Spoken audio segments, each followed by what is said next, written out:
Welcome to another episode of New to Me. I'm Stephen Michael Zach, and today we are talking about the Pixel G1. That's right, this is the Pixel version of the Bowling P1 or the Falcon Eyez that's out there, and I have to say, for the price point, a little spoiler here, it's pretty darn good. So let's just jump right in and take a look at the unit. Okay, so here we have the Pixel G1, and first off, I absolutely love this case. It is semi-hard case, good on Pixel for making this. Great strap here. If you look at the Bowling P1 case, it's just this kind of non-protective, and I kind of had to like cram things in here. But this case will hold everything you possibly need, which is very cool. So opening it up, of course, you have this very nice mesh pocket, a rubber band that holds in the light. And first off, you're going to get this absolutely fantastic all metal ball head. And I really love the fact that it is a twisty knob here, because once you twist this into place, it is not going to go anywhere. Now, I do wish there was a 1/4 straight through the bottom. You can remove this. It is a very short throw here, as you can see, and put that on a light stand.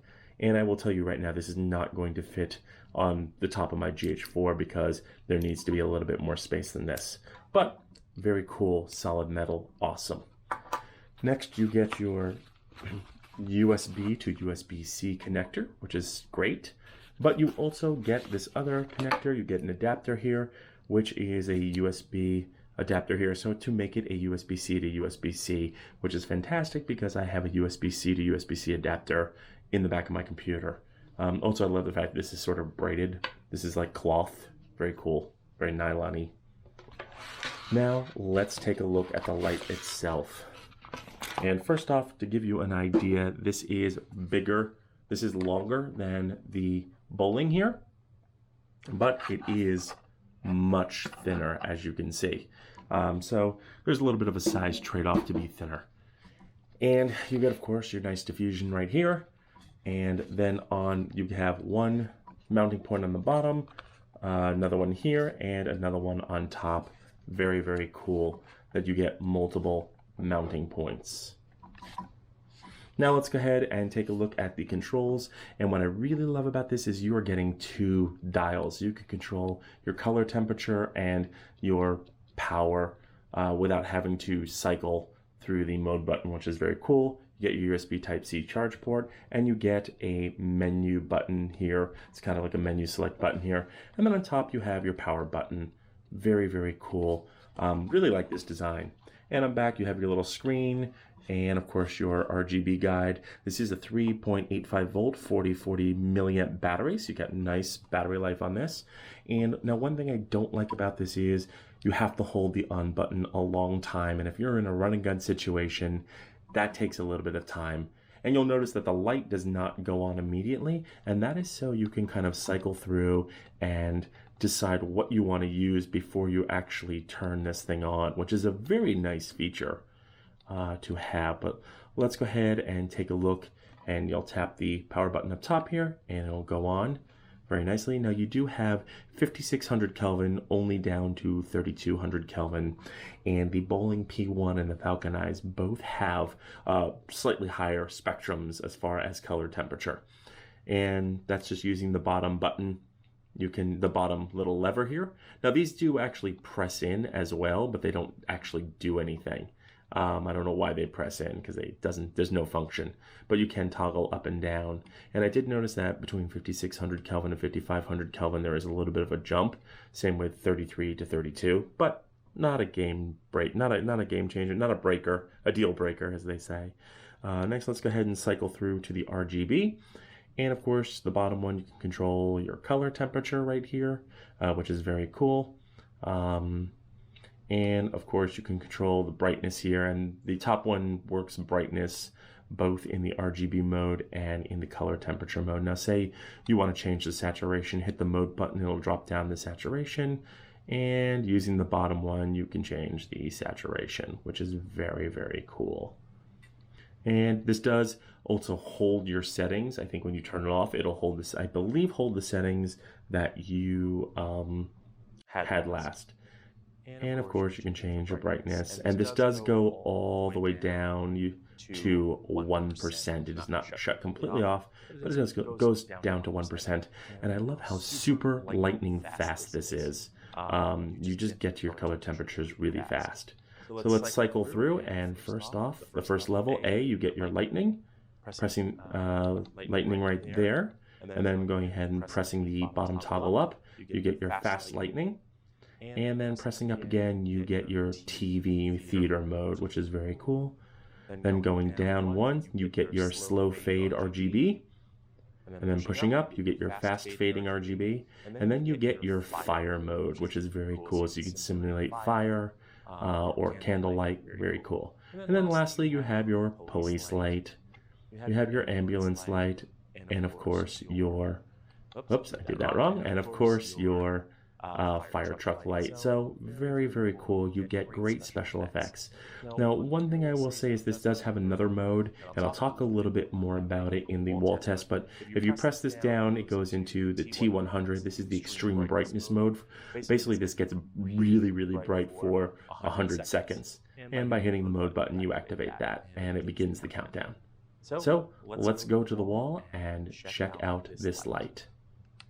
Okay, so here we are at 2.8, and we are at 800 ISO, and we're shooting at 5600 Kelvin. And one thing you will notice, probably you're not going to notice this on camera, you'll notice it more to the eye, is that this has a slightly green tint, a slightly green hue to 5600 Kelvin.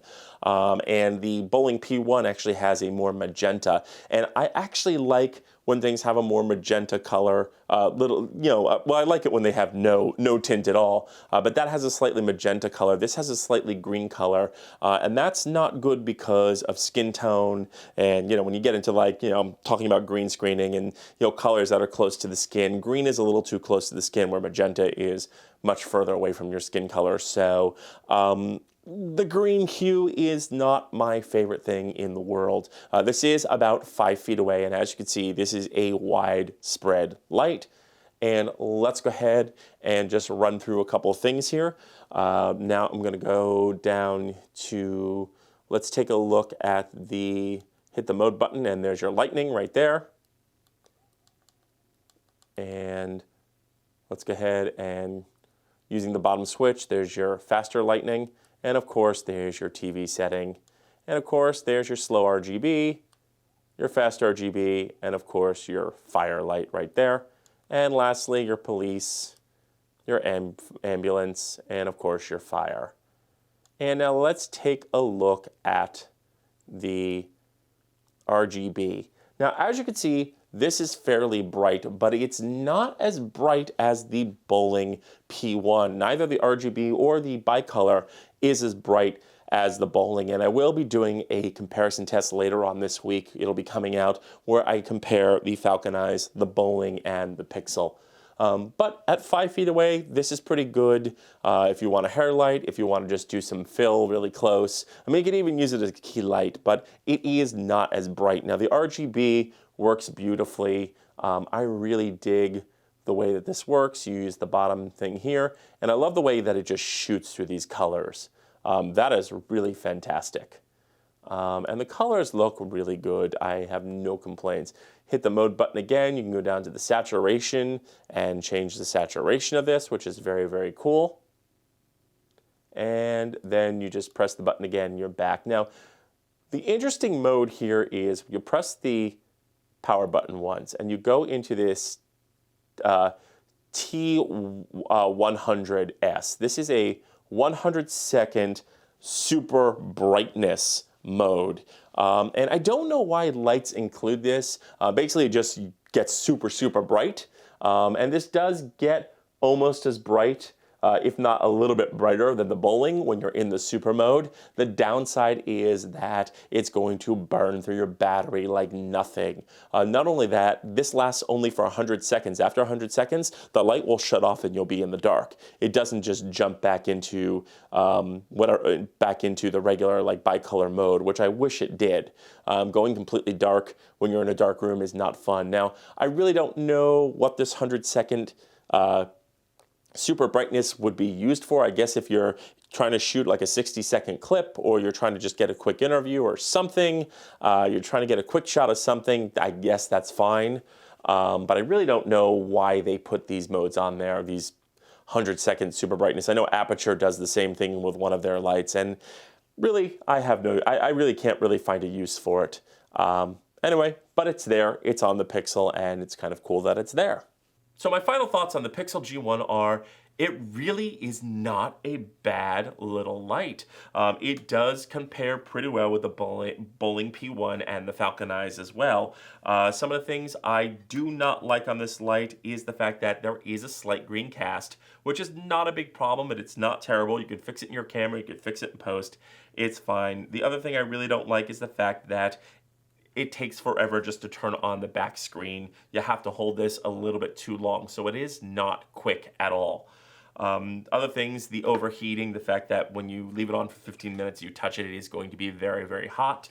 That is kind of a downside. And of course, you don't have the color temperature height or the color temperature spectrum that you do on the other lights. This only does 5600 Kelvin to 3200 Kelvin. But at the end of the day, that's probably all you're really going to need. Now, some of the things I really love about this thing, and there are more things I love about this than I dislike. Love the construction. I love the fact that it is actually the size of my cell phone. It's a little bit bigger than my cell phone here, which is pretty cool. So you can see the comparison right here. It is not bad at all.